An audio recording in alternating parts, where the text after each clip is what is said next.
It is obvious today that America has defaulted on this promissory note, and so far her citizens of color are concerned.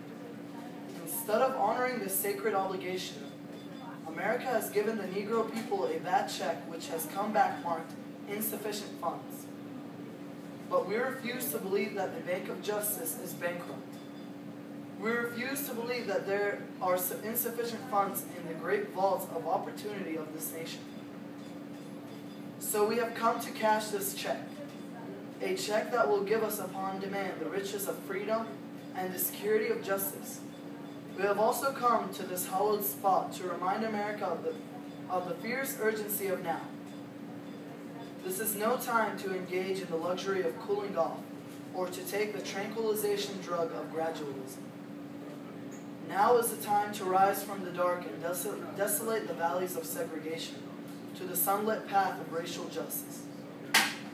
Now is the time to open the doors of opportunity to all of God's children. Now is the time to lift our nation from the quicksands of racial injustice to the social rock of brotherhood. It would be fatal to this nation to overlook the urgency of the moment and to underestimate the determination of the Negro. This sweltering summer of the Negro's legitimate discontent will not pass until there is an invigorating autumn of freedom and equality. 1963 is not an end, but a beginning. Those who hoped that the Negro needed to blow off steam and will now be content with that will have a rude awakening if the nation returns to the business as usual. There will be neither rest or tranquility in America until the Negro is granted his citizenship rights. The whirlwind of revolt will continue to shake the foundations of our nation until the bright day of justice emerges. But there is something that I must say to my people who stand on the warm threshold which leads into the palace of justice. In the process of gaining our rightful place, we must not be guilty of wrongful deeds. Let us not seek to satisfy our thirst for freedom by drinking from the cup of bitterness and hatred. We must forever conduct our struggle on the high plane of dignity and discipline. We must not allow our creative protests to degenerate into physical violence. Again and again, we must rise to the majestic heights of meeting physical force with soulful force.